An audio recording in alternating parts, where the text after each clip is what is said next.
A millionaire CEO turned down 9 socialites on a blind date and, surprisingly, chose the clumsy single mom. And the reason left his mother shocked. Before the story begins, let us know in the comments, what city are you watching from?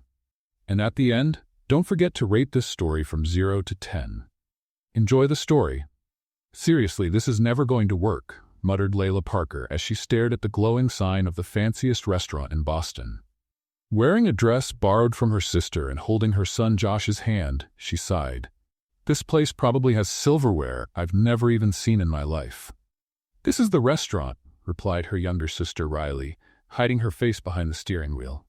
You just have to go in, make him regret ever being born, and boom. Date over.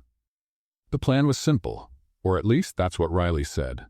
Their grandma, thrilled that her granddaughter was single, had signed Riley up on an elite dating site where select women could meet high-level bachelors.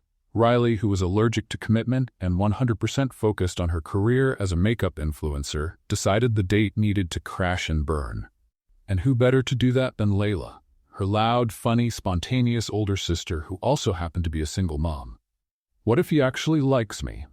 Layla asked, half laughing. Impossible. He's expecting a model, not a mom who shows up late with a kid and chaos in her eyes. Layla made a dramatic gesture and stepped out of the car, holding her son Josh's hand. He wore a tiny suit, blue sneakers, and clutched a Buzz Lightyear toy. Let's go, partner. Mission, scare off a millionaire, Layla whispered, winking at him. As soon as she walked into the restaurant, she could smell expensive perfume, hear soft music, and feel the maitrade's eyes scanning her from head to toe like she was some exotic creature. Before she could explain anything, her foot slipped on the entrance rug. She stumbled, and a waiter trying to catch her ended up spilling a glass of juice right onto the suit of a man sitting at the next table. Layla turned to look, and the man with the juice stain? He was him. The date. The man was handsome in a dangerous kind of way. Custom suit, serious expression, and eyes so focused they looked like they could read minds. His silence was awkward. Or maybe it was the fact that Layla just made a waiter spill juice on his very expensive clothes. Hi, I'm Riley, but you can just call me a walking disaster, she said, trying to wipe the suit with the waiter's napkin. His silence felt like performance art. But the poor waiter beside him was sweating more than she was. Are you okay? He finally asked, in a voice as serious as a bankruptcy notice. Depends. Do you usually sue people for wine attacks? Derek simply motioned to the chair. Layla sat down, praying the chair wouldn't slide out and cause another scene. And now, sitting across from Derek Carter, the most reclusive CEO in Chicago, she wondered if it was still possible to escape through the kitchen. Yeah, I was never really good at rich people mating rituals, she blurted out. Derek raised an eyebrow. Was that a joke? Yup, sorry. I'm usually funnier when I'm not trying to impress someone with my silverware knowledge. He glanced at the table. You used the dessert fork to eat the bread. I knew something felt off. I thought it was a fitness fork. The corner of his mouth twitched, almost unnoticeable, but it was there, a hint of a smile.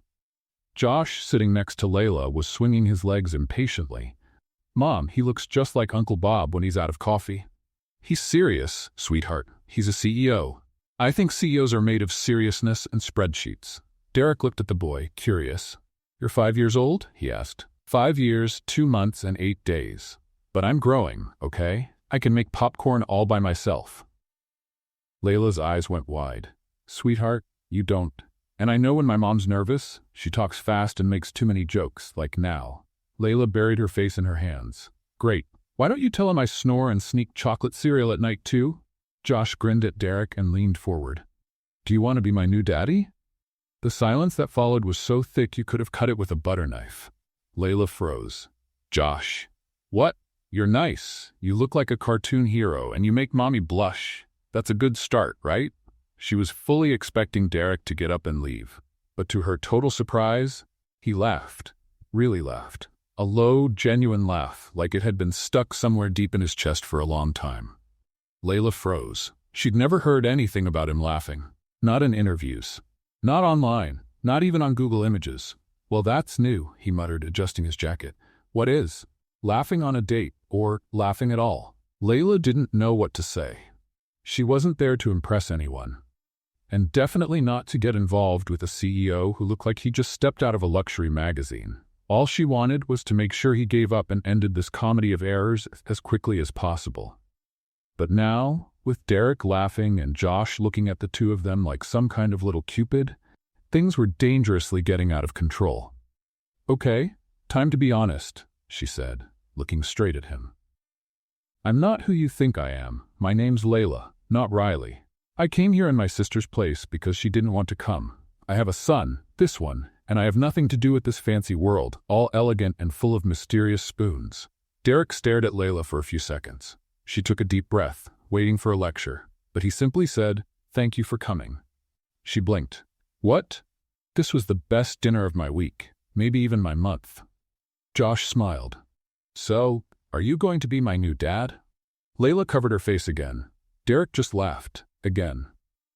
But Layla didn't pay attention. She just wanted to get out of there and go back to her regular life with loose pajamas and instant noodles. Little did she know that the city's most reclusive and most desired millionaire was now very curious about her and Josh, and it wouldn't be so easy for Layla to get rid of him. Derek Monroe watched Layla with that expression that usually made employees break into a sweat and investors rethink their decisions. But this time, something was different. His eyes didn't leave her, not for a second. While the other women on previous dates talked about yachts, jewels, and trips to Europe, Layla was talking to the waiter about his favorite baseball team. "Really, you root for the Red Sox?" "Poor thing," she said, making a dramatic face. "I root for the Patriots, but I feel your pain. Sometimes we choose to suffer on purpose." The waiter laughed so hard he nearly spilled the water pitcher. Derek frowned. In the 9 previous dates, not a single woman had even looked at the restaurant staff. They were too busy trying to impress him with talk of modern art and French wines. "What about you, Derek? What's your team?" Layla asked, turning to him with those bright eyes. "I don't have time for sports," he replied automatically. "Oh right, you must be too busy counting money and scheduling more meetings to plan more meetings." Josh raised his little hand. "Can I pick dessert, Mom?" "Of course, sweetheart. Pick a big one. Life's too short for small desserts." Derek watched the interaction. Layla didn't check the prices on the menu, didn't ask if he was paying. She simply let her son choose whatever he wanted, like it was the most natural thing in the world. "I want the chocolate sundae with 3 scoops of ice cream," said Josh, excited. "Perfect choice, buddy. What about you, Derek? Want something sweet, or are you sticking with your usual stress diet?" He looked at her. No woman had ever spoken to him like that. Direct. Straightforward, not trying to impress. "Why don't you treat me like the others do?" he asked, curious. Layla shrugged. "What do you mean? Like a demigod who came down from Olympus to bless us with his presence?" "Something like that." "Oh, because you're just a guy. A rich, good-looking kind of uptight guy, but still just a guy. I bet you lose your keys sometimes and get nervous speaking in public." Derek blinked twice. How did she know he hated giving speeches? "Besides," Layla went on, "money doesn't make anyone special. My neighbor, Miss Martha, is 80 years old, lives in a tiny apartment, and makes the best cookies in the world. She's way more interesting than any millionaire I've ever met. You know other millionaires? Actually, you're the first. And honestly, I'm not that impressed so far." Josh looked at Derek seriously. "My mom says things that sometimes hurt, but she also makes Mickey Mouse-shaped pancakes." "That's an important skill," Derek said, not knowing what else to say. "Super important," Layla agreed. "Because real happiness doesn't come from a bank account.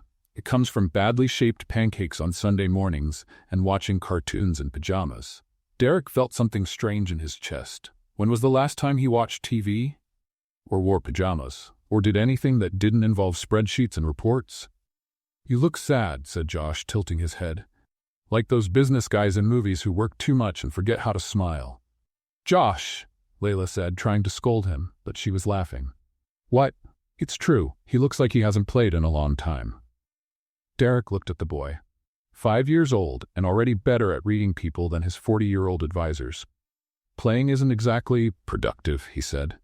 "Productive?" Layla repeated, looking surprised. "Wow, you turned fun into a business meeting. That's sad, even for CEO workaholic standards." "Workaholic?" Someone addicted to work. It's when a person works so much they forget there's life outside the office, like you. Derek stayed quiet. She wasn't wrong. You know what your problem is, CEOs like you? Layla went on, taking a spoonful of Josh's dessert. You think success is only about money and power, but real success is being able to sleep well at night, knowing you are a decent person during the day. And you can do that? Sleep well? Most nights, except when Josh has a nightmare and ends up in my bed doing a starfish pose. Josh laughed. I don't do a starfish pose. Honey, you take up more space in the bed than a golden retriever. Derek caught himself smiling again. You're different, he finally said. Different how? Good different, or should I call security? Different, refreshing. Layla smiled. Thanks, I think, though refreshing is kind of a weird word to describe a person. Sounds like you're talking about soda. And there it was, Derek laughing again. For the second time that night, the waiter brought the check and Derek reached for it automatically, but Layla raised her hand. Hey, I can pay my share. That's not necessary. Yes, it is. Financial independence is sexy. Derek looked at her, intrigued. Layla Parker was, without a doubt, the most unpredictable woman he had ever met. And for the first time in years, Derek Monroe was truly curious to see what would happen next. The next morning, Derek Monroe sat at the mahogany table in the family mansion, stirring his coffee absent-mindedly, while his mother, Eleanor Monroe, flipped through a society magazine with the sharp precision of someone scouting for future daughters-in-law. So, dear, she said without looking up, how was your date with young Riley last night? Derek stopped stirring his coffee. How could he explain that Riley was actually Layla? That she had a 5-year-old son, and that he had laughed more in 2 hours than he had in the last 2 years? It was different. Different bad or different promising? Eleanor finally looked at him over her reading glasses. Different good. Very good. She snapped the magazine shut with a crisp sound. Derek Monroe, in 9 dates you turned down an oil heiress, 2 senators' daughters, a classical pianist, a Harvard PhD, a tech entrepreneur, an award-winning artist, and an international philanthropist. What does this Riley have that's so special? Derek took a deep breath. His mother was not going to like what she was about to hear. Well, first of all, her name's not Riley, it's Layla. Second, she's a single mom. Third, she called me a workaholic who's addicted to meetings. And fourth, he paused, she made me laugh. The silence that followed was so deep, Derek could hear the ticking of the room's clock. She's a single mother? Eleanor repeated, as if she were translating a sentence from another language. She has a 5-year-old son. Josh. He asked me if I wanted to be his new dad. Derek braced himself for an explosion, for a lecture about family legacy, reputation, how the Monroes didn't mix with those kinds of people. Instead, Eleanor clapped her hands. How wonderful. Excuse me? Derek, you smiled while talking about her. I haven't seen you genuinely smile since, well, ever. And a single mother shows responsibility, maturity. Besides, I've always wanted to be a grandmother. Derek blinked several times, thinking he might be having some sort of early morning hallucination. Mom, are you feeling okay? Should I call the doctor? I'm perfectly fine, thank you. Actually, I'm thrilled. When do I get to meet her? You want to meet her? Of course I do. A woman who made my son laugh must be someone special. And the little boy, too. What's his name again? Josh? Derek was officially in shock. He had expected resistance, not a welcome committee. Mom, maybe it's too soon to... Nonsense, dear. I'll organize a family lunch here at the house. Nothing too formal, just the 3 of us. 4, counting the boy. How about Sunday? Are you sure? Absolutely. And Derek, she stood up, adjusting her blazer confidently. For the first time in 32 years, you've brought someone interesting into this house, even if technically you haven't brought her yet. 2 hours later, Derek was on the phone with Layla, trying to sound casual while making a kind of invitation he never imagined himself making. So, my mother would like to meet you. Your mother? Layla's voice came through the phone, clearly surprised. Derek, last night was literally our first date, and it wasn't even a real date, it was more like a controlled accident. I know, but she insists she wants to have lunch on Sunday. At your house? At the family mansion, yes. There was a long pause. Derek, are you inviting me to meet your rich and powerful mother at the family mansion after a date where I spilled juice on your suit? When you say it like that, it sounds even stranger. Sounds? It's completely crazy. Like reality show level crazy. Derek laughed. Is Josh there? Ask him if he wants to meet my mother. He heard Layla covering the phone and talking to her son. After a few minutes, she came back. He said yes, but only if there's good dessert and if he gets to wear his suit again. I think we can arrange both. All right then. But just so you know, I don't know how to act in mansions, and Josh asks a lot of questions. Like, a lot. My mother will love that. Are you sure she won't throw me out after my first joke about rich people? I'm sure she'll love you exactly for those jokes. On Sunday, Layla stood in front of the Monroe mansion, holding Josh's hand and trying not to look completely out of place. The building was stunning. 3 stories of red brick, perfectly trimmed gardens, and an entrance that looked like something out of a period movie. Mom, is this a castle? Josh asked, wide-eyed. No, honey, it's just a big house. Very, very big. Like a shopping mall big? Almost. The door opened before they even reached the entrance. Derek appeared, wearing dress pants and a casual shirt that probably cost more than Layla's monthly rent. Right on time? He said, smiling. Always. Josh nearly had a heart attack when he saw the house. I thought he was going to ask the building for an autograph. Can I play in the garden? Josh asked, already running toward the perfectly trimmed bushes. Sure, but don't pull anything out, Layla shouted. Derek led her inside, and Layla felt like she was walking into a museum. Everything was elegant, expensive, and intimidating. My mother is in the dining room, Derek said. Derek, I need to warn you about something before I meet her. What? I get nervous around important people, and when I'm nervous, I talk too much. And when I talk too much, I sometimes blurt out truths that are embarrassing. Like what? Like saying the house is bigger than my whole neighborhood, or asking how much it costs to maintain a garden this size, or, Layla. Yes? Breathe. It's going to be fine. They walked toward the dining room, and Layla could hear Josh playing in the garden. When they entered the room, she saw an elegant woman with perfectly styled silver hair, dressed in an outfit that shouted sophistication in every stitch. Mom, this is Layla. Layla, my mother, Eleanor Monroe. Eleanor stood up with a warm smile and extended her hands. Layla, so nice to meet you. Derek has told me wonderful things about you. He has? Layla looked at Derek, surprised. I hope he mentioned that I'm a walking disaster. He did. And I loved it. Really? Of course. Finally, someone who doesn't pretend to be perfect. Where's Josh? Exploring your garden. He promised not to pull anything, but I can't guarantee he won't try to climb a tree. Eleanor laughed and Layla relaxed a little. Good. This house needs more life. Derek's always been so proper. Mom, Derek warned. What? It's true. You never broke a vase, like never made a mess, never had friends over to play. So serious. Ah, so that's why he looks like someone who eats etiquette manuals for breakfast, Layla said without thinking. The silence lasted 2 seconds before Eleanor burst out laughing. Perfect. Absolutely perfect. Derek shook his head but was smiling. They headed to the table, and the conversation flowed naturally when Josh ran in. Mom, there's a pool outside that's bigger than our living room.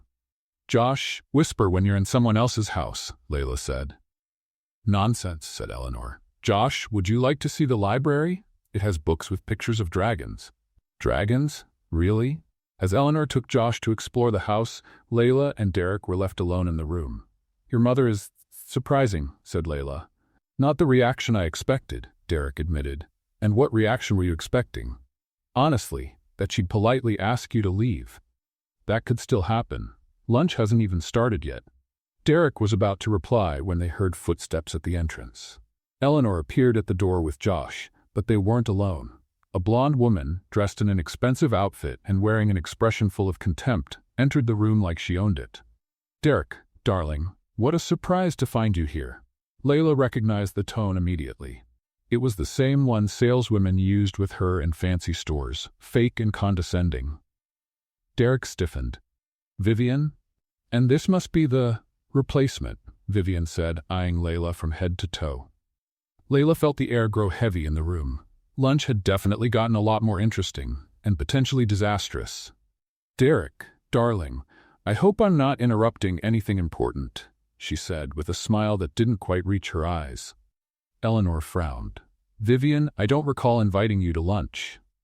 "Oh, Mrs. Monroe, I was just passing by and thought I'd stop in. You know how much I enjoy our talks about charity and social events." Layla watched the look exchanged between Derek and Vivian. It was obvious there was some history there, and judging by the way Derek's shoulders stiffened, it wasn't a pleasant one. "Vivian, this is Layla," Derek said, his voice tense. "Layla, Vivian Sterling." Vivian reached out a perfectly manicured hand, but her eyes scanned Layla like she was inspecting a second-hand item in a thrift store. "Nice to meet you," Layla said, shaking her hand. "Pretty dress. Looks expensive." "Oh, it is. Valentino. But I'm sure you've never heard of the brand." Layla forced a smile. "Actually, I have. I saw it in a magazine at the dentist's office, right next to a toothpaste ad." Eleanor covered a laugh with a cough, but Vivian didn't find it funny. "So tell me, Layla, what do you do for a living?" "At the moment, I'm between jobs, but I've worked in lots of different places." "How interesting, and where exactly?" Derek stepped in. "Vivian, I think—" "No, Derek, let her answer. I'm genuinely curious." Layla felt a chill in her stomach. There was something in Vivian's tone that made it clear she already knew the answer. "Well, I've worked in stores, offices, restaurants." "Restaurants?" Vivian exclaimed as if she had just struck gold. "What a coincidence. I remember you." The silence in the room grew thick as molasses. "Excuse me?" Layla asked, trying to keep her voice steady. "Bella Vista, downtown. You were a waitress there, weren't you? I went there for dinner with some friends 2 years ago. You spilled sauce on my purse." "A Hermes, by the way." Layla swallowed hard. She remembered that night perfectly. Vivian had been unbelievably rude to the whole staff, complaining about everything from the food temperature to the speed of service. "Oh yes, I remember. You were the customer who made 3 waitresses cry in one night." "I just have high standards," Vivian replied, lifting her chin. "And now here you are, at the Monroe's home, sitting at their table. What an interesting progression." "Vivian," Derek said, his voice dangerously low, but Vivian was just getting started. "No, Derek? It's fascinating. A waitress who spills sauce manages to slip into one of the most respected families in Boston. I have to admit, it's a creative strategy." Layla felt her face heat up. Josh chose that exact moment to come running in from the library. "Mom, Mrs. Eleanor showed me a book with dragons that talk." "That's great, honey," Layla said, trying to keep her voice calm. Vivian looked at Josh like he was a particularly annoying bug. "And this must be the little accessory?" she said with a poisonous smile. "Excuse me?" Layla said, standing up. "Well, it's obvious, isn't it? Single mom, cute child, lonely CEO. It's practically a step-by-step guide on how to catch a rich man. You must have planned it all, from the accidental meeting to bringing the kid along to melt his heart." The silence that followed was so deep Layla could hear her own heartbeat. "Vivian Sterling," Eleanor said, "I suggest you leave my home. Now." But Vivian wasn't finished. "Mrs. Monroe, I just think you should know who your son is getting involved with. This woman is clearly an opportunist. Waitresses don't belong in our circles." Layla looked around the room. Eleanor was furious. Derek looked like he was about to explode, and Josh was staring at her with those big, confused eyes. "You know what, Vivian?" Layla said, forcing a smile. "You're right. I really was a waitress. And you know why? Because I wasn't born with a silver spoon in my mouth. Because I work to support my son. Because I'm proud to earn my own money, even if it means serving people who think they're better than me." She took Josh's hand. "And you know the difference between you and me? I sleep well at night knowing I'm a decent person." Vivian let out a sarcastic laugh. "What a touching speech. But that doesn't change the fact that you don't belong in this world." "You're right," Layla said, picking up her purse. "I don't belong. Josh, let's go." "But Mom, I wanted to see more dragons." "We'll see dragons at home, honey, on the tablet." Derek stood up so fast his chair nearly fell over. "Layla, wait." But she was already walking out of the room, pulling Josh by the hand. She crossed the entrance hall with quick steps, trying to keep her dignity while feeling her eyes burn. "Layla," it was Derek's voice behind her. She stopped at the door but didn't turn around. "You don't have to say anything, Derek. She's right. I don't belong in your world." "She's wrong. Completely wrong." Layla turned around. Derek was standing just a few feet away with an expression she had never seen on him before. Anger, determination, and something else she couldn't quite name. "Vivian is a bitter person who can't accept that someone might be genuine," he went on. You don't need to prove anything to anyone, especially not to her. Derek, no, let me say this. In 32 years, you're the first person who's made me laugh for real. The first person who treated me like a regular human being. The first person who made me want to be better. Eleanor appeared at the door, just as Vivian was being escorted out by a staff member. Layla, dear, please don't let that viper ruin our lunch. I was enjoying getting to know you and Josh. Mrs. Monroe, I appreciate that, but no buts. Vivian Sterling is a despicable creature who's been thrown out of 3 country clubs for inappropriate behavior. You, on the other hand, are exactly the kind of person this family needs. Josh tugged on Layla's skirt. Mom, why was that lady mean to you? Layla knelt down to his level. Sometimes, sweetheart, people are mean when they're scared or jealous. She was jealous of you? Maybe. Well, she should be. You're the coolest mom in the world. Derek smiled. I couldn't agree more. Layla looked at the 3 of them, Eleanor with her protective, motherly expression, Derek with that genuine smile she was starting to fall for, and Josh, who always knew the right thing to say to make everything better. All right, she said finally, but if another crazy ex-girlfriend shows up, I'm running and not coming back. Deal, Derek said, laughing. They went back to the dining room, and the conversation gradually returned to the light, easy tone from earlier. Josh was telling Derek all about the dragons from his books. Eleanor was asking Layla about her favorite recipes, and Derek seemed more relaxed than she had ever seen him. That's when Josh, right in the middle of a story about his Buzz Lightyear toy, casually said, "Oh, and Derek, if you ever want to visit us, just go to Miss Landlady's house and take the stairs down. We live in the basement apartment. It's small, but there's a little window where you can see people's feet walking on the sidewalk." Derek froze, his fork midair. You live in a basement? It's really cool, Josh went on, completely unaware of the new tension in the room. Miss Betty lets us use her kitchen sometimes. And when it rains a lot, just a little bit of water comes in. But that's fun because I can play pirate and make boats. Layla closed her eyes. The silence after Josh's comment about the basement was so heavy she could feel the weight of Derek's and Eleanor's eyes on her. She tried to force a casual smile. Like living in a damp basement was the most normal thing in the world. Josh, sweetie, you don't need to tell all the details about our home, she said, trying to keep her tone light. But it's nice, Mom, and Miss Betty makes cookies sometimes. Derek set his fork down, clearly disturbed by what he had just heard. Layla, do you really live in a basement? Technically, it's a garden-level apartment, she corrected, with a forced smile. With its own entrance and everything. Kind of like a, underground loft. Eleanor frowned. Dear, that can't be safe for a child. It is safe, Layla said quickly. Miss Betty is sweet, and the neighborhood is quiet. And besides, it's what I can afford. Derek leaned forward. How much do you make from the work you do? Layla hesitated. Talking about money always made her uncomfortable, especially around people who clearly never had to worry about bills at the end of the month.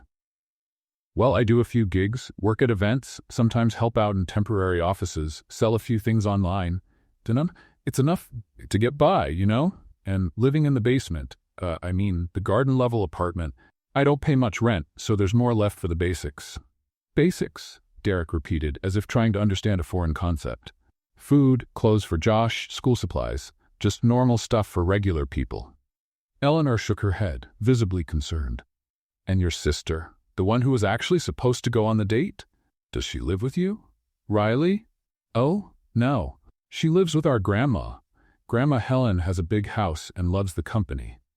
And why don't you live there too? Derek asked. Layla let out a laugh. Because my grandma is, let's say, very opinionated and bossy. If I move in with her, I'll have to listen to her constantly saying I need to get married, that Josh needs a father figure, that I should wear more makeup, and that I should find a real husband. Josh made a face. Grandma Helen talks really loud and always asks when Mommy's going to get a boyfriend. Exactly. And I don't want to be a burden. Besides, independence is important, even if it's a little damp sometimes. Derek stayed quiet for a moment, clearly thinking. Eleanor watched the exchange with growing interest. Layla, Derek finally said, I have a proposal for you. Uh-oh, she muttered. When rich men make proposals, I usually take that as a sign to run. Eleanor laughed. Don't be so dramatic, dear. I have an apartment, Derek continued, ignoring the comment. It's where I lived before moving into my current loft. It's empty, fully furnished, and in a safe neighborhood. Layla looked at him, skeptical. Derek? You and Josh could stay there, temporarily, until you get more settled. That sounds dangerously close to charity. It's not charity, it's practical concern. Josh should have a safe place to play without worrying about leaks. Layla crossed her arms. And what do you get out of it? Derek thought for a moment. Well, I need help with a charity event for the company. Someone creative, good with people.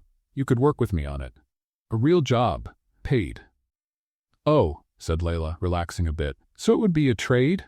Exactly. You help me with the event. I provide a safe place for you two to live. Everybody wins.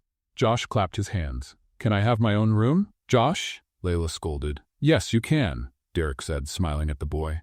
With a real bed and everything. Layla looked around the table. Eleanor was smiling encouragingly, Josh was practically buzzing with excitement, and Derek had that sincere look she was starting to trust. All right, she said finally, but with a few conditions. Which ones? First, I pay the bills, electricity, water, internet. Second, I clean the apartment. Third, if at any point this gets weird or uncomfortable, I leave, no drama. Agreed.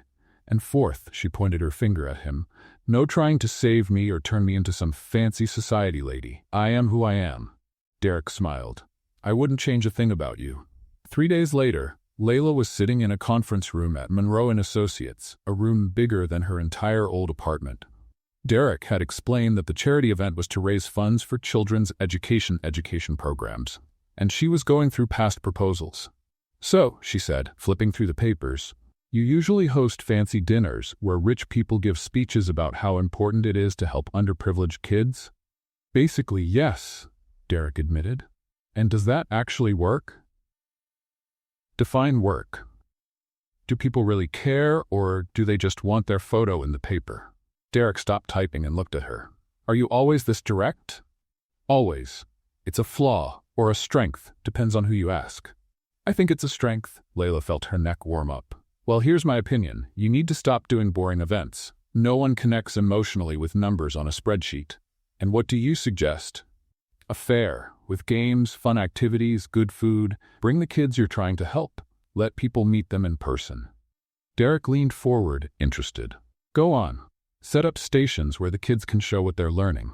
Art, science, music. Let donors take part, not just sit and watch. Oh, and no long speeches. People have short attention spans. That's brilliant, Derek said, genuinely impressed. It's obvious, Layla corrected. You were just thinking like business people, not like regular folks.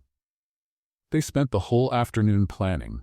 Derek was fascinated by Layla's ability to come up with creative solutions for problems he didn't even know existed. And Layla found herself surprised that Derek, once he relaxed, was actually very funny. Have you ever organized events before? He asked as they scribbled ideas on a whiteboard. Josh's birthday parties, school cookouts, a few small things, nothing fancy. Well, you have a natural talent for it. They were so focused, they didn't even realize how close they'd gotten. When Layla turned to point at something on the board, she almost bumped into Derek. For a moment, they were very close, and Layla caught the scent of his cologne. Sorry, she murmured, stepping back. You don't have to apologize, he said, his voice softer than usual. The moment was broken when Derek's phone rang, but Layla felt that something had shifted between them. Later, during a coffee break, Derek mentioned casually, You know, I understand Josh more than you might think. What do you mean? Growing up without a father. Mine died when I was 7. Layla looked at him, surprised. Derek, I didn't know. I'm so sorry. Car accident, rainy night, a drunk driver. He stirred his coffee distractedly. My mom never remarried. She said she couldn't love anyone after him. That must have been hard. It was, and sometimes I wonder if I ended up just like her. Closed off, work-focused, avoiding emotional connections. Layla gently touched his hand. You're not closed off, Derek. You just protect your heart. That's different. He looked down at their hands, and Layla felt that same strange flutter in her stomach. Thank you, he said simply. By the end of the day, Layla was exhausted but energized. She had forgotten how good it felt to work on something that truly mattered. Derek drove her home. to the apartment that was now temporarily hers, and there was Riley waiting at the door. "Little sister," Riley shouted, running to hug her. "I need to hear all about this craziness." After Josh was asleep, the two sisters sat in the kitchen with a bottle of cheap wine Riley had brought. "So let me get this straight," Riley said, trying not to laugh. "You went on a date in my place, spilled juice on the richest guy in Boston. He liked you. His mom adored you. One of his exes tried to humiliate you, and now you're living in his apartment planning charity events? When you put it like that, it sounds even crazier." "Layla, this isn't crazy. This is like a modern-day fairy tale. Except for the evil ex part. It's not a fairy tale, Riley. It's just complicated." "Complicated how? Do you like him?" Layla took a sip of wine. "Maybe. A little. Possibly more than a little." Riley shrieked so loudly Josh appeared at the bedroom door. "Are you okay, Mom?" "We're fine, sweetheart. Aunt Riley's just being dramatic." After Josh went back to bed, Riley grabbed Layla's shoulders. "Sis, you're falling for the CEO." "I'm not falling for him. I'm just interested. Cautiously interested." "Same thing." "Oh, Grandma's gonna flip when she hears this." "Grandma is not gonna hear about it because you're not going to tell her." "Of course I'm gonna tell her. This is the best family gossip in decades." Layla buried her face in her hands. "My life has turned into a romantic comedy." "A really good romantic comedy," Riley corrected, "with a guaranteed happy ending." "How can you be so sure?" "Because, little sister, any man who makes you smile like that is definitely a keeper." Layla smiled, despite herself. Maybe Riley was right. Maybe this really was the start of something special. 2 weeks after moving into Derek's apartment, Layla discovered something surprising.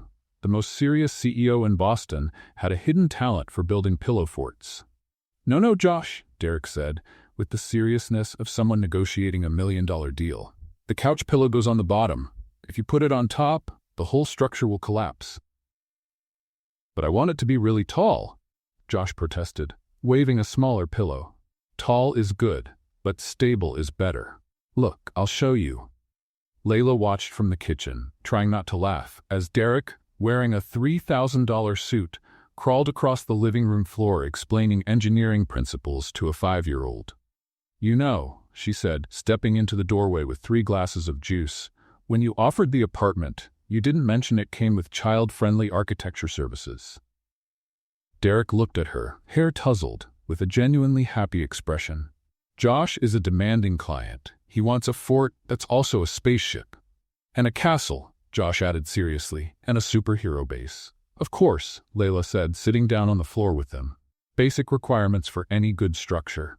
And that's how Derek Monroe, the man who intimidated seasoned executives, spent his Saturday afternoon building what Josh named the super-secret Castle Space Fort. In the days that followed, Derek started showing up at the apartment more often than work really required. Always with an excuse, bringing papers, discussing event details, checking if they were comfortable. But Layla noticed he always came around dinner time. And he always brought ice cream. "Mr. Ice Cream is here," Josh would yell every time the doorbell rang, running to the door like an excited puppy. "Josh, he has a name," Layla would say, trying to teach basic manners. "I know. Derek Mr. Cough Ice Cream Monroe." Derek laughed so hard that Layla gave up trying to correct him. "You know," she said one evening, as Derek helped Josh with a dinosaur puzzle, "you don't have to bring dessert every time you come over." "I don't bring dessert," Derek protested. "I bring ice cream. That's completely different." "How is it different?" "Dessert is formal, something you eat after dinner. Ice cream is happiness in frozen form." Josh looked at him with admiration. "Mr. Ice Cream, you're really smart." "Thank you, Josh. You're really smart, too." "I know. My mom said I take after her." Layla nearly choked on her juice. "Josh, what? It's true. You always say I'm smart like you." Derek looked at Layla with a smile that made butterflies flutter in her stomach. "He really does take after you." Their routine began to form naturally. Derek would show up after work. They'd have dinner together, always with Layla insisting on cooking to pay for his visits. And then Josh would pull him off to play. It was during one of those play sessions that Layla discovered Derek knew all the lines from Toy Story by heart. "To infinity and beyond," he shouted, making Buzz Lightyear fly across the room. "How do you know that?" Layla asked, amazed. Derek turned a bit red. May have watched a few kids' movies. For research. To better understand the children, our event is going to help. Research, she repeated, trying not to laugh. Research, he confirmed firmly. And did that research include memorizing songs from Frozen? Definitely not. Josh started singing Let It Go, and Derek automatically joined in. Layla laughed so hard she had to sit down. Okay, I admit it, Derek finally said. I may have developed a soft spot for animated movies. They're surprisingly well made. They're fun, Derek. You can admit you're having fun. I am having fun, he said, like he was making a groundbreaking confession. See? That didn't hurt. It was in those moments that Layla saw glimpses of the man Derek could have been if he hadn't carried so much weight on his shoulders since he was a child. He laughed easily, made silly jokes, and looked genuinely happy. One night, after Josh had gone to bed, they sat in the living room talking about the charity event. Registrations are going well, Derek said, showing her the numbers on his tablet. I think your idea for the fair is going to work. Of course it will. Kids are irresistible when they're just being themselves. Like Josh. Exactly. He has a gift for making people fall in love with him in 5 minutes. Derek was quiet for a moment. He's not the only one. Layla felt her heart race. Derek? Sorry, I shouldn't have said that. Why not? Because it complicates things. Because you work with me. Because Josh is starting to get attached, and I don't want to hurt him. Because I don't know how to do this right. Layla moved closer to him on the couch. Do what right? This. Us. Whatever this is. You know what I think? What? I think you overthink everything. Sometimes the best things in life happen when you stop trying to control everything. Derek looked at her, and for a moment, Layla thought he was going to kiss her. But then the doorbell rang. Who could that be at this hour? She murmured, glancing at the clock. It was almost 9 at night. Derek frowned. I wasn't expecting anyone. Layla went to the intercom. Hello. Hi, Layla. It's me, Vivian. I heard Derek is there. I need to talk to him. It's urgent. Layla's blood ran cold. Derek stood up from the couch like he'd been shocked. Vivian? He murmured. Do you want me to let her up? Layla asked, hands still on the intercom. Derek ran his hands through his hair. We'd better find out what she wants. 5 minutes later, Vivian walked into the apartment like she owned the place. Derek, darling, she said, completely ignoring Layla. You look wonderful. Vivian, what are you doing here? I came to warn you about something important. She finally looked at Layla. About your new little friend. Watch your tone, Derek said, his voice dangerously low. No need to be defensive, Derek. I just think you should know the truth. Vivian opened a folder she had brought and took out some papers. I did a little background check on Layla here, and I found some very interesting things. What kind of things? Layla asked, trying to keep her voice steady.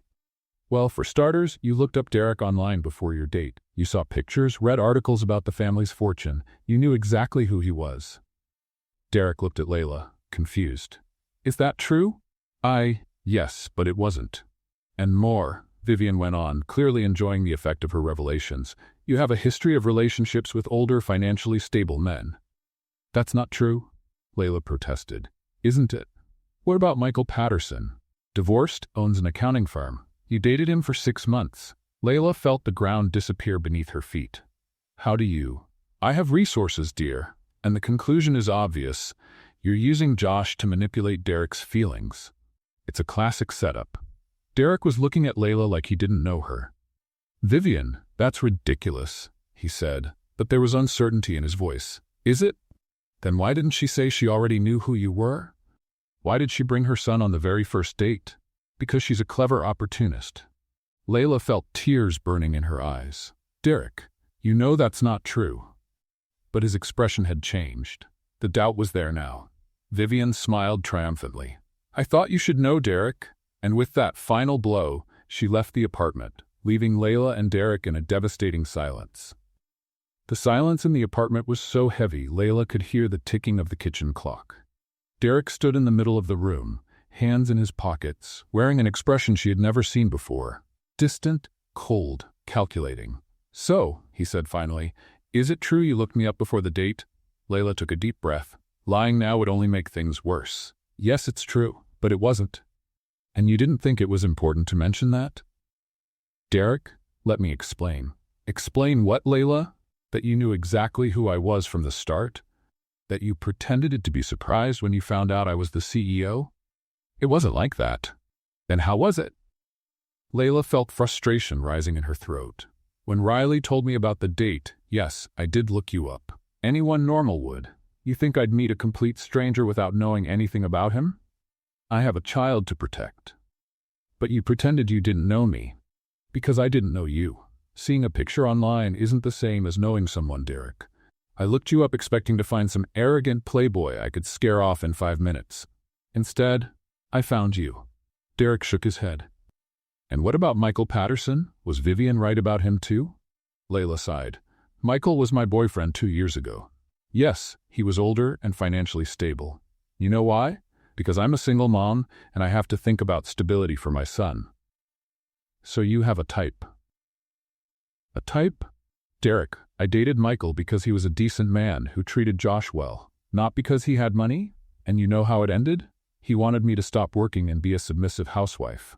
I told him to get lost and went back to being alone. Derek ran his hands through his hair, clearly upset. How do I know you're not doing the same thing with me? Because you know me. Layla burst out. 2 weeks living here, Derek. 2 weeks of seeing me cook, clean, work on the event, play with Josh. Do you think I'm that good of an actress? I don't know what to think anymore. Then think about this. If I only wanted your money, do you think I'd be here arguing with you? I'd have agreed with everything you said, made you feel amazing, and tried to get you to marry me. Derek didn't say anything, but Layla could see the doubt still there. Instead, she went on, I called you a workaholic on our first date, made jokes about your rich lifestyle, and insisted on paying my own bills. What kind of gold digger does that? Maybe a very smart one. The words hit like a slap.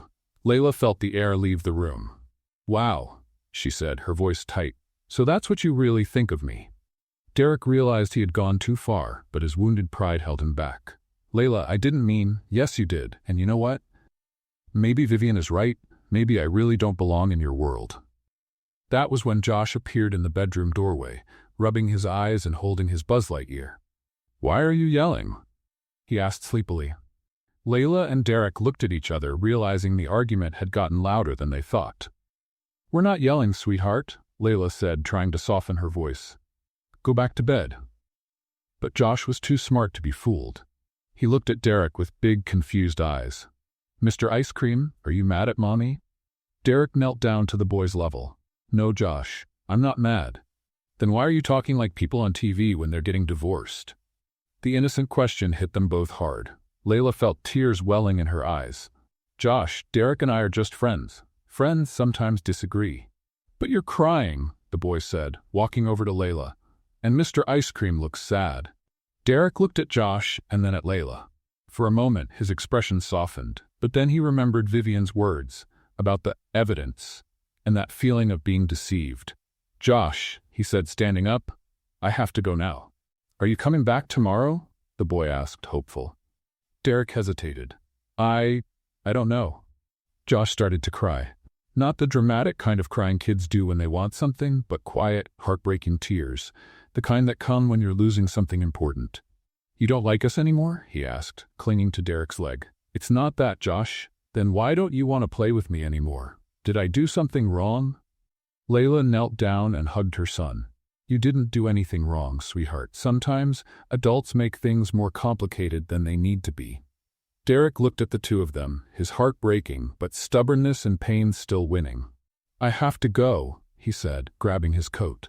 Derek, please. Layla tried, but he was already walking out the door.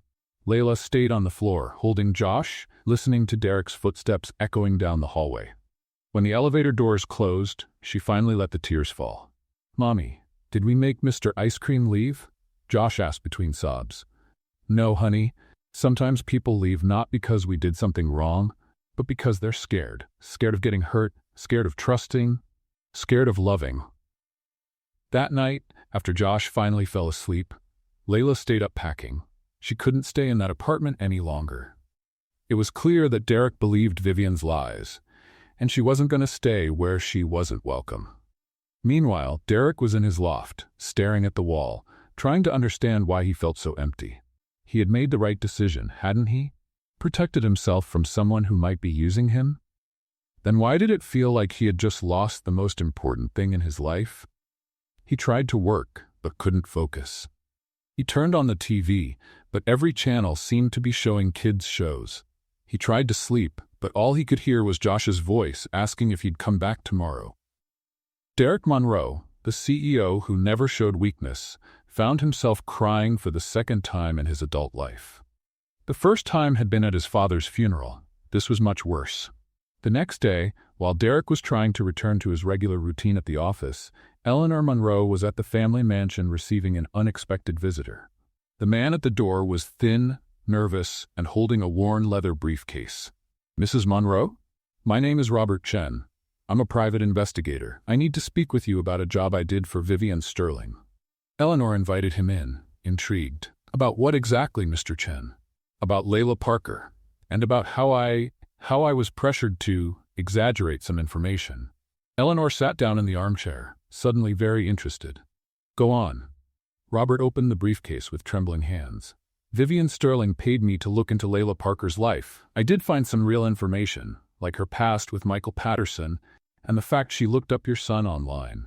But Miss Sterling, she wanted more." "More of what?" "She wanted me to fake evidence that Layla was a serial gold digger. She threatened to report me for illegal practices if I didn't go along. I have a family, Mrs. Monroe. I needed the money." Eleanor felt anger rise in her like volcanic lava. "Are you telling me the accusations against Layla were fake?" "Partially. Most of it was made up or twisted. Layla Parker is not a gold digger, Mrs. Monroe. She's just a mother trying to survive." Eleanor stood up and walked to the window. "Mr. Chen, you're going to repeat every word of this to my son. And after that, the three of us are going to have a serious talk with Vivian Sterling." Robert Chen nodded, relieved to finally speak the truth. But was it too late to undo the damage? Derek was at the office trying to focus on financial reports when his assistant announced that his mother was on her way up. He frowned. Eleanor never came to the office without calling first. She entered the room accompanied by a nervous-looking man Derek didn't recognize. "Mom, what's going on?" "Derek, this is Robert Chen, a private investigator. He has some very interesting things to tell you about Vivian Sterling." Derek leaned back in his chair, suspicious. "Mom, I'm really not in the mood for—" "Sit down and listen," Eleanor said in that tone that left no room for argument. Robert Chen cleared his throat nervously. "Mr. Monroe, I was hired by Vivian Sterling to investigate Layla Parker. What I found, well, part of it was true, but a lot of it was fabricated." "What do you mean, fabricated?" Robert opened the briefcase and showed him some documents. "It's true that she looked you up online. It's true that she dated Michael Patterson, but Vivian Sterling pressured me to exaggerate the rest, to suggest there was a pattern of gold-digging behavior that simply doesn't exist." Derek felt his stomach twist. "Go on." "Mr. Monroe, I looked deeply into Layla Parker's life. She worked as a waitress, a sales clerk, a nanny, did all kinds of jobs to support her son. She never accepted government help when she could work. She never took anyone to court for child support. She never tried to take advantage of wealthy men." Eleanor leaned forward. "Tell him the part about Michael." Robert flipped through his papers. "Michael Patterson. They dated for 6 months. He wanted her to stop working and live off of him. She ended the relationship because, in her own words, recorded in a conversation with her sister, 'I'd rather starve than lose my independence.'" Derek swallowed hard. "And why did Vivian do this?" "She told me you belonged to her, that she had invested too much time in your relationship and wasn't going to let some nobody ruin her plans." Eleanor slammed her hand on the table. "That snake! Derek, do you realize what you've done?"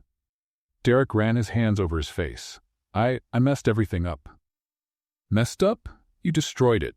You took a genuine, honest woman who was falling in love with you and treated her like she was after your money." "Mom, don't mom me." "Robert, you can go. Thank you for having the decency to tell us the truth." After the investigator left, Eleanor gave her son a look he hadn't seen since he was a teenager. "Derek Monroe, if you let that woman get away, you're a bigger fool than I thought." "I know, Mom. I know I made a terrible mistake." "Mistake? Derek, you broke her heart, and Josh's too. That little boy adores you, and you just vanished from his life." Derek stood up, pacing. "What do I do now? How do I fix this?" "Go after her. Ask for forgiveness. Beg if you have to, and hope she's more generous than you deserve." Derek didn't waste a second.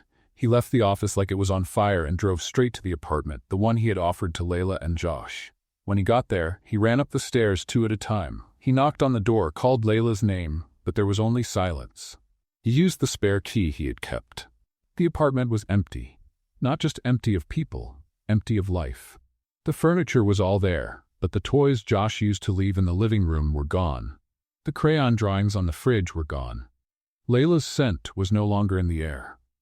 Derek walked into the room Josh had used. The bed was neatly made, but on the pillow was a folded piece of paper. With trembling hands, he opened it. It was a crayon drawing, 3 figures, a brown-haired woman, a small child, and a tall man in a suit, all of them smiling, holding hands. Below, in Josh's uneven handwriting, it said, "Mr. Ice Cream, find me when you want to be my dad for real." Derek sat down on the bed and cried, not caring about dignity or appearances. He picked up his phone and called Layla. Voicemail. Called again. Voicemail. 10 more times. All straight to voicemail. Then he remembered. She had mentioned living in a basement before moving into the apartment. Mrs. Betty's house.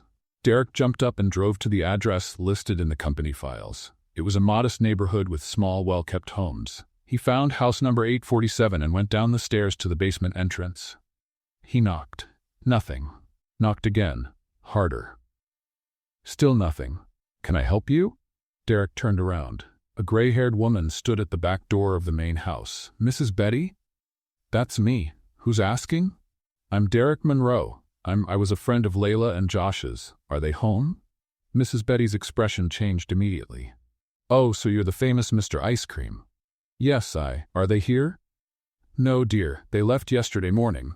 Layla was heartbroken, poor thing. Josh wouldn't stop crying, asking where you were." Derek felt like he'd been punched in the gut. "Did they say where they were going?"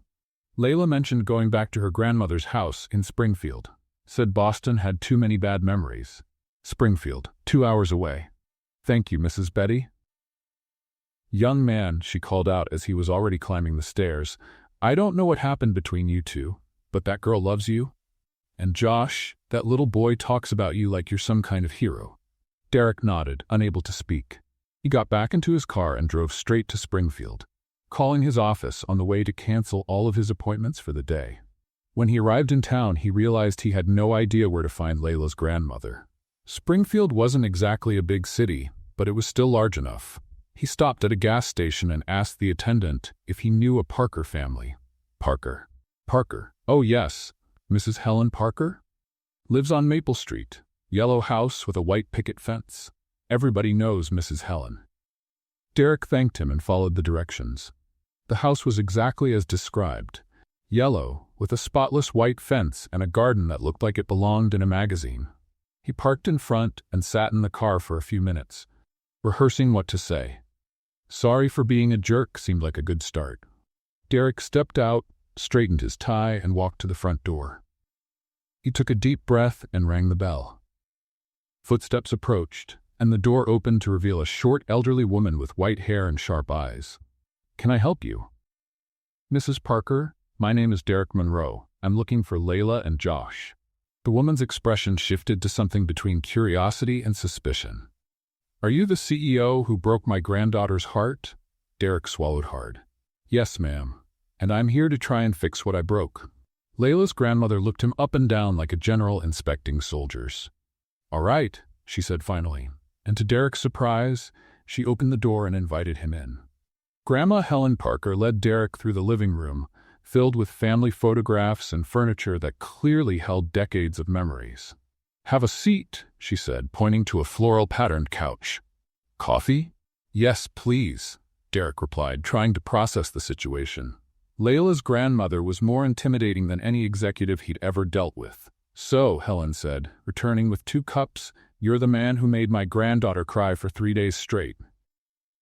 Derek lowered his head. "Yes, ma'am, and I came here to make amends." "I know. The thing is, they're not here." Derek looked at her, confused. "What do you mean?" "Layla and Josh? They're not here, dear." Derek's heart dropped. But Mrs. Betty said that they came to Springfield, and they did. They stayed here for 2 days, with Layla crying and Josh asking every 5 minutes when Mr. Ice Cream was coming. Helen sighed. It was heartbreaking. So where are they now? Layla got a job, children's party entertainer in Hartwell, the next town over. She said it was better that way, that starting fresh in a new place would help her forget you. Derek stood up, anxious. Is Hartwell far? 20 minutes by car. But Derek, Helen placed a hand on his arm. Are you sure about this? Because if you show up there and then change your mind again, it's better for everyone if you just leave now. Derek looked at Layla's grandmother with all the sincerity he could muster. Mrs. Parker, I made the biggest mistake of my life. I love your granddaughter, and I love Josh like he's my own son. If she gives me a second chance, I'll spend the rest of my life proving I deserve it. Helen studied him for a moment, then smiled. Good answer. Now go after my girl. As Derek drove toward Hartwell, Layla was standing in the middle of a suburban backyard, dressed like a rainbow fairy and trying to keep 15 6-year-olds entertained. And now, she said, waving a toy wand, let's do some magic. Everyone close your eyes and count to 3. The children followed her instructions, and Layla took the chance to blow bubbles into the air. 1, 2, 3. Open your eyes. The children's joyful screams made Layla smile, even if it was a tired smile. A week ago, working with kids brought her joy. Now, every happy laugh reminded her of Josh asking when Derek would come back. Fairy lady, a little girl said, are you sad? No, sweetheart, just a little tired. My mom gets like that when she fights with my dad, but they always make up after. Layla felt her chest tighten. If only it were that simple. Everyone, the birthday girl's mom called. A special surprise just arrived. Layla frowned. She hadn't scheduled any extra surprises. What do you think it is? One of the kids asked. That's when they saw it. A tall man in a full ice cream mascot costume walking into the yard. The outfit was complete. Giant vanilla ice cream head, cone-shaped body, the whole thing. The kids went wild. Ice cream! Ice cream! They shouted, running toward the mascot. Layla stood frozen. There was something familiar about the way the mascot moved, the posture, the way he waved to the kids. It couldn't be. The mascot walked toward her, and even through the costume, Layla could feel he was looking straight at her. Hi, kids, said a muffled voice from inside the costume. Who here likes ice cream? Layla froze. It was Derek's voice. Me, the kids shouted. And who here knows a very special fairy named Layla? The kids looked confused, but Layla felt her knees go weak. Derek? She whispered, too quietly for the children to hear. The mascot came closer. Kids, he said, can you help me with something very important? Yes, they shouted in unison. I need to ask someone very special to forgive me. Do you think she'll forgive me? Yes, they answered, thinking it was all part of a game. Derek, because it was definitely Derek inside that costume, turned to Layla. And what about you, Fairy Layla? Do you think you can forgive a very sorry ice cream? Layla felt tears burning in her eyes. Derek, what are you doing here? Trying to fix the biggest mistake of my life. The children were starting to get restless. Mr. Ice Cream, take off your head. We want to see your face, one boy shouted. Derek hesitated for a moment, then started removing the giant costume head. When his face appeared, messy hair, sweaty, but with the most sincere expression Layla had ever seen. The kids went quiet for a moment. Wow, one girl said, you're handsome. Derek ignored the comment and knelt down on the grass in front of Layla, still wearing the rest of the ice cream costume. Layla Parker, he said, his voice trembling. I came to ask for forgiveness, from both of you. Derek, she began, but he raised his hand. Please, let me speak. I was an idiot. A proud, stubborn, blind idiot. Vivian lied, forged evidence, and I believed her because I was scared. Scared of what? Scared of being happy. Scared to trust. Scared to love and then be left behind like when my dad died. The kids were listening like it was the best story they'd ever heard. But more than anything, Derek went on, I was scared I wasn't good enough for you and Josh, because you both showed me what a real family is. You showed me that happiness isn't in bank accounts or business meetings. Layla wiped away her tears with the back of her hand. And where is Josh in all of this? Josh is... Derek paused, looking around. Actually, I was hoping he'd be here. He left a few minutes ago with my sister. She came to pick him up to spend a few days at Grandma's house because he refused to leave his room. He said he didn't want to play with anyone anymore because Mr. Ice Cream was gone forever. Derek closed his eyes, clearly in pain. I broke his heart. You did, and mine too. I know, and if you give me the chance, I'll spend the rest of my life making it right. One of the kids tugged on Derek's costume. Mister, are you going to marry the fairy? Derek looked at Layla, his eyes full of hope. That depends. Fairy Layla, will you marry a very sorry ice cream? Layla laughed through her tears. Is that a marriage proposal? No, said Derek, pulling a small velvet box from the costume's pocket. This is.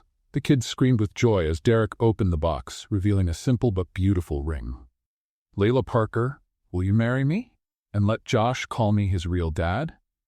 Layla looked at the man kneeling in front of her, dressed as an ice cream, surrounded by kids shouting, say yes, and realized this was the most ridiculous and perfect moment of her life.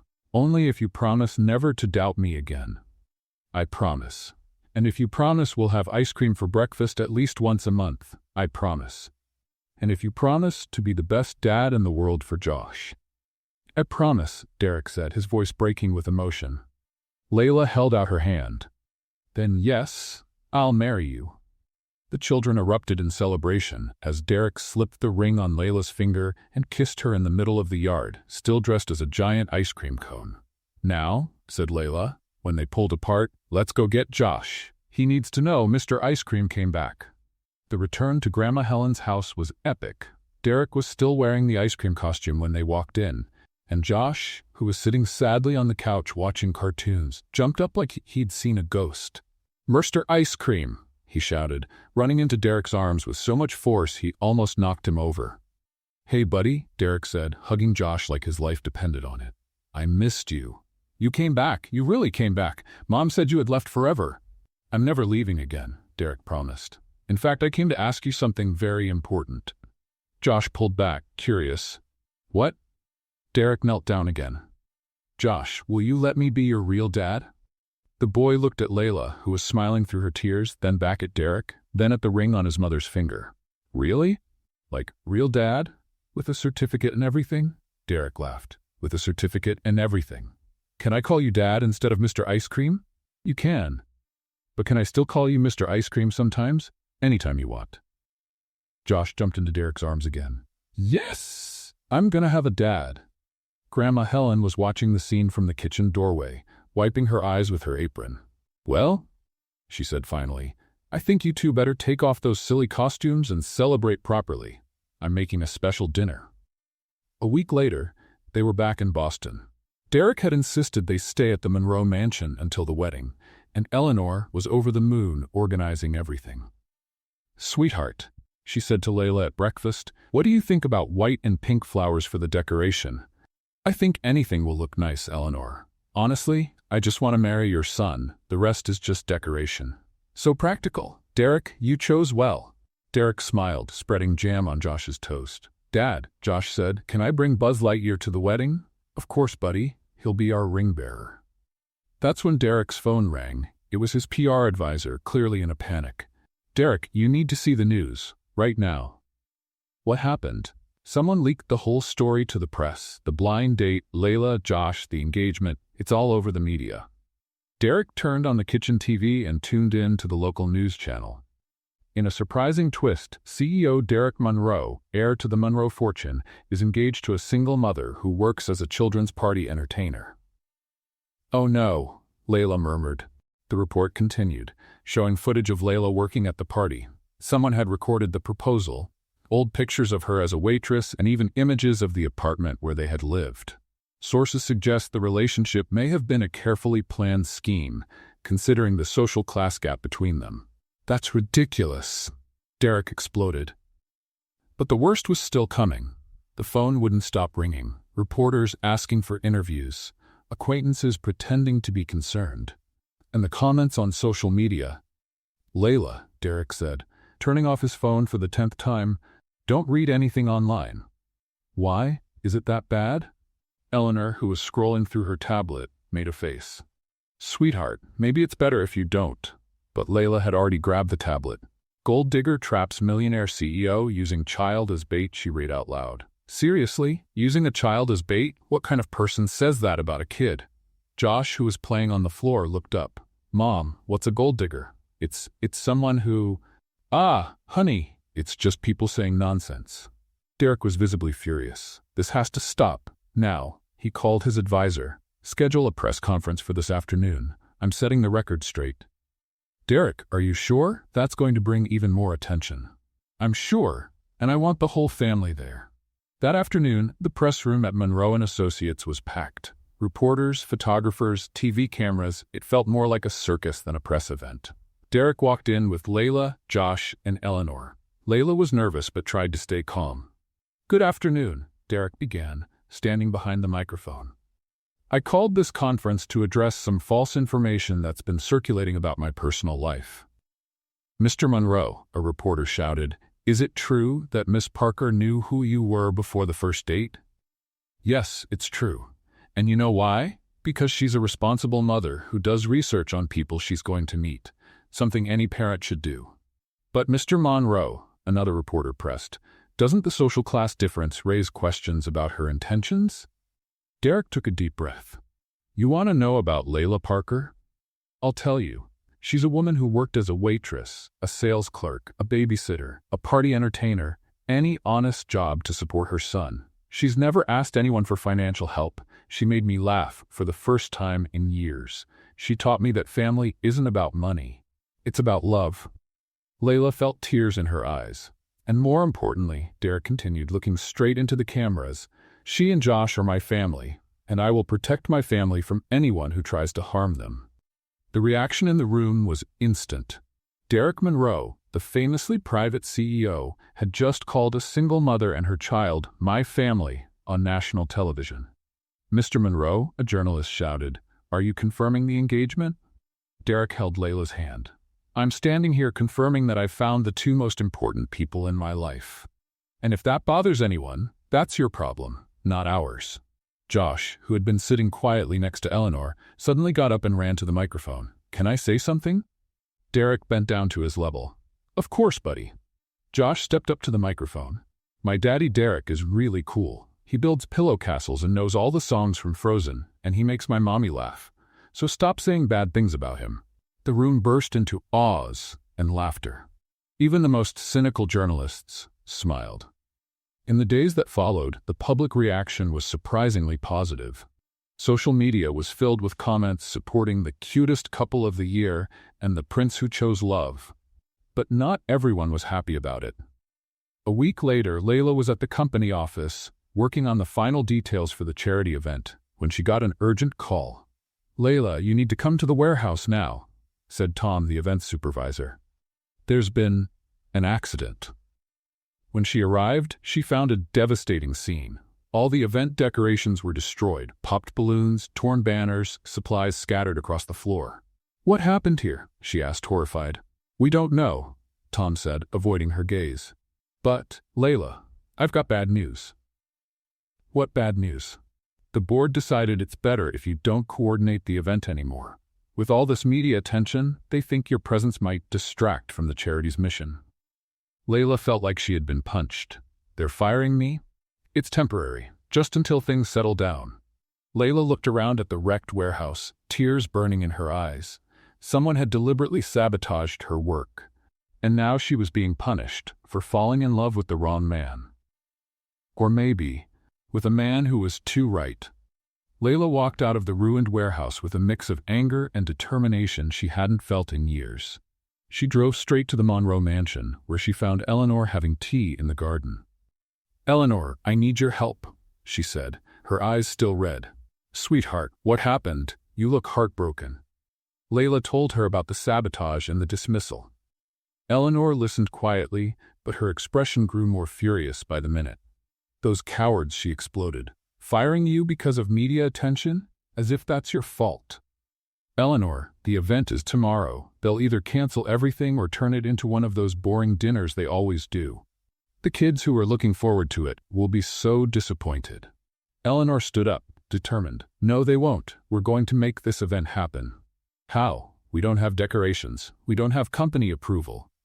Layla, dear, you're talking to Eleanor Monroe. I've been running charity events for 30 years. And more importantly, I have a group of volunteers who love a good challenge. 2 hours later, the Monroe mansion had become a full-blown command center. Eleanor had called all her high society friends, who arrived with cars full of decorations, food, and more energy than any professional planner could dream of. "Margaret, did you bring the balloons?" Eleanor shouted. "Got them." And Susan brought the folding tables. Layla watched the whirlwind of elegant women working like a construction crew, all determined to save the event. "Eleanor," she said, "this is amazing, but what about the venue?" "The company canceled the convention center." Eleanor smiled. "Who needs a convention center when you have the Monroe Mansion garden?" "Your garden." "But Eleanor, we're expecting over 200 people, and we'll welcome all of them, in style." All night long, they worked. Layla felt like the director of a comedy movie, leading a mission that seemed impossible. Eleanor's friends turned out to be surprisingly creative, and more importantly, a lot of fun. "Layla," said Margaret, a 60-year-old woman who was on a ladder decorating a tree, "Derek made the right choice. Any woman who can get Eleanor to stay up working past 2 a.m. is special." On the morning of the event, Layla was nervous but confident. They had managed to turn the Monroe Garden into a child's wonderland. Colorful tents, activity stations, a small stage, and even a chocolate fountain. "What if no one shows up?" Layla asked Eleanor as they adjusted the final details. "Sweetheart, when Eleanor Monroe sends out last-minute invitations, people show up." And they did. Starting at 10 in the morning, families began to arrive. First slowly, then in waves. The children ran straight to the activities, and the parents looked visibly impressed with the setup. Layla was at the face-painting station when she saw Derek arrive. He stopped at the edge of the garden, clearly surprised by what he was seeing. "Mom!" Josh shouted, running toward her with his face painted like a superhero. "Daddy, Derek is here." Derek walked closer, still trying to take it all in. "Layla, what is all this?" "It's the charity event. Eleanor's garden version." "But I thought you were—" "That they had fired me?" "They did, but no one told me I couldn't organize my own event." Derek smiled. That genuine smile she loved. "You're amazing." "I'm stubborn. It's different." The event was a total success. The kids had more fun than at any formal event Derek had ever sponsored. There were dance performances, an impromptu talent show, and even a play put on by the children themselves. Layla was at the center of everything, coordinating activities, joking with the parents, organizing the performances. Derek watched from a distance, impressed by her natural leadership and charm. It was during the children's presentation that everything changed. An 8-year-old girl stepped onto the little stage and took the microphone. "Hi, everyone. I'm Emma, and I want to thank Aunt Layla for making this event happen." The other kids began clapping, and soon the parents joined in. "Aunt Layla is the coolest person in the world," Emma went on. "She made us feel special." A spontaneous chant broke out, "Layla, Layla, Layla." Layla blushed, trying to gesture for the kids to stop, but they pushed her up onto the stage. "Guys, she began into the microphone, nervous. "I just wanted you to have fun, because you're all amazing, each and every one of you." "Tell a joke, Aunt Layla," a little boy shouted. Layla laughed. "A joke? Okay. Why did the charity event cross the road?" "Why?" the kids yelled.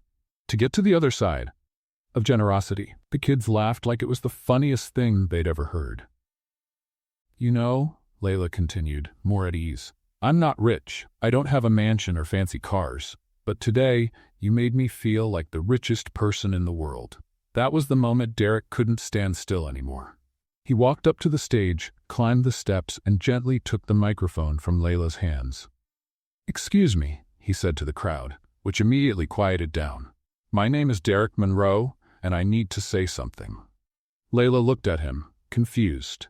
"This woman standing beside me," Derek continued, wrapping an arm around Layla's waist, "was fired yesterday because someone thought she wasn't good enough to organize one of our company's events."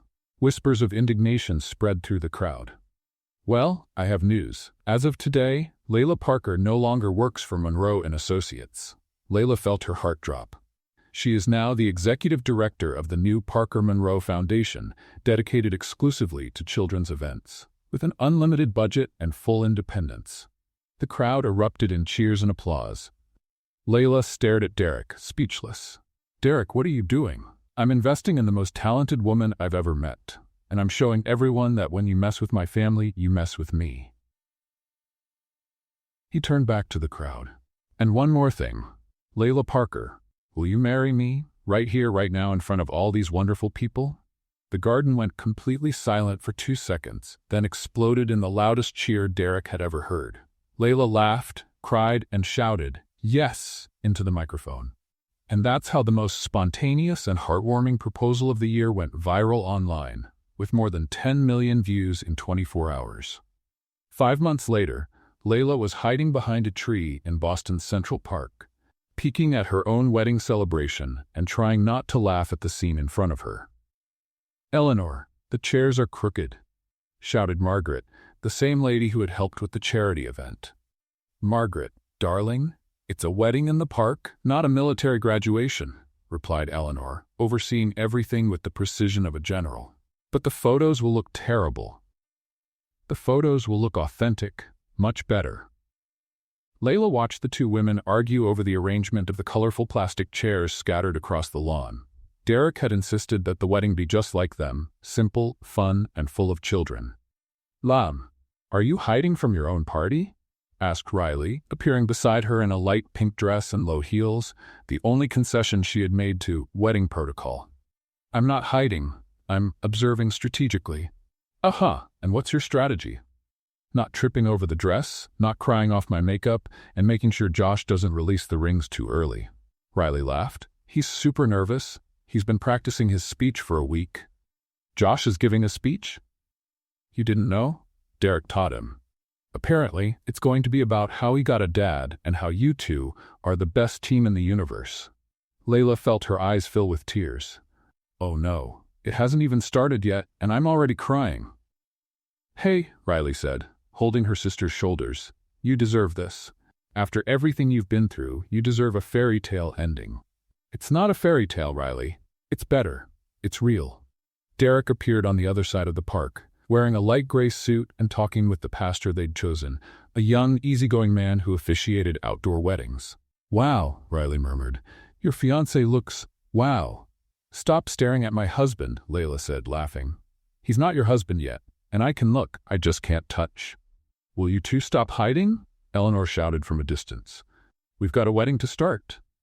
The ceremony was exactly what Layla had dreamed of, if she had ever known how to dream up something so perfect.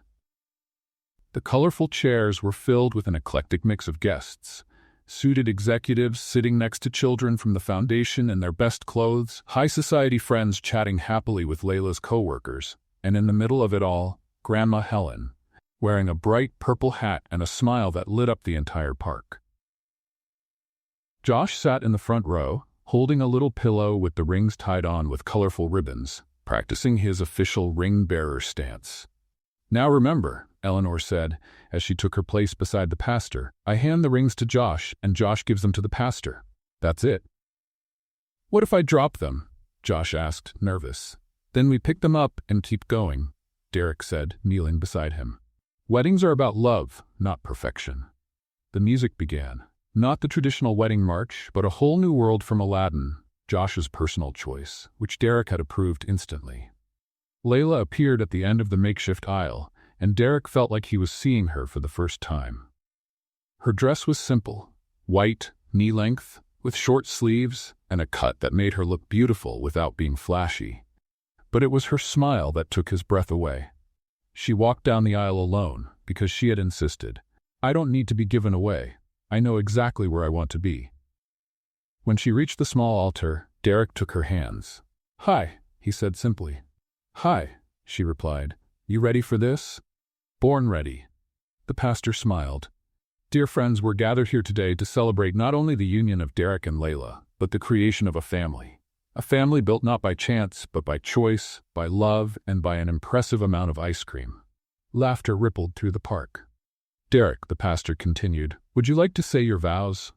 Derek took a deep breath. "Layla, when you spilled juice on my suit, I had no idea you were pouring color into my life. You taught me that family isn't about perfection. It's about being present. I promise to be present for you and for Josh every day of my life. I promise to always bring ice cream. And I promise we'll build the best pillow fort in the world." Layla was laughing and crying at the same time. "Derek, when I agreed to go on that date pretending to be my sister, I never imagined I was walking into a love story. You turned our comedy of errors into a romantic comedy with a happy ending. I promise to always make you laugh. I promise to support your dreams. And I promise we'll teach Josh that true love is real and worth waiting for." "Now," said the pastor, "Eleanor and Josh will bring us the rings." Eleanor stepped forward, glowing, holding a small velvet box. Josh took his place next to her, serious as a little soldier. "Josh," Eleanor said, handing him the box, "these rings represent eternal love. Would you like to give them to the pastor?" Josh took the box and walked the 3 steps to the pastor with the focus of someone carrying the secrets of the universe, then handed it over with a relieved sigh. "I did it," he said loudly, making everyone laugh. Derek and Layla exchanged rings, and just as the pastor declared them husband and wife, Josh shouted, "Finally!" before they even kissed. The kiss was sweet, simple, and perfect, and when they pulled apart, Josh ran over and hugged both of their legs. "Now we're a real family," he said. "We always were," Derek replied, lifting Josh into his arms. The celebration that followed was the perfect mix of elegance and fun. There was a dessert table that could compete with any kid's birthday buffet, a dance floor where executives tried to learn TikTok moves from 10-year-olds, and an ice cream cart Derek had arranged just for the occasion. During their first dinner as a married family, Josh stood up with a glass of apple juice in his hand. "I'd like to make a toast," he announced. All conversations stopped. "To my mom, who is the bravest person in the world. To my dad, Derek, who builds the best pillow forts. And to me, because now I have 2 dads, and that's really cool." The applause was overwhelming. Later, while the kids were playing and the adults were chatting happily, Layla and Derek stepped away from the party for a moment. "So," said Derek, wrapping an arm around her waist, "how does it feel, Mrs. Monroe?" "Strange, but a good kind of strange." She smiled, looking at the party. "You know, when Riley convinced me to go on that date in her place, all I wanted was to scare off an arrogant millionaire and go home." "And did you manage to scare him off?" "Completely. The problem is, I fell for the kind man hiding underneath the millionaire." Derek kissed her forehead. "So, what's the final verdict?" Layla looked at Josh, who was teaching Eleanor how to make giant soap bubbles, at Riley, who was taking selfies with her high society friends, at Grandma Helen, who was dancing with a 70-year-old executive, and finally at Derek, the man who had turned her life into something she never even knew was possible. That was the best switch I ever made. And as the sun set over Central Park, the Parker Monroe family danced under the stars, surrounded by love, laughter, and the promise of many more adventures to come. What did you think of Layla and Derek's story? Let us know in the comments. Rate this story from 0 to 10. What's your score? Subscribe to the channel and turn on notifications so you won't miss any of our stories. And check out more touching stories by clicking right here on the end screen.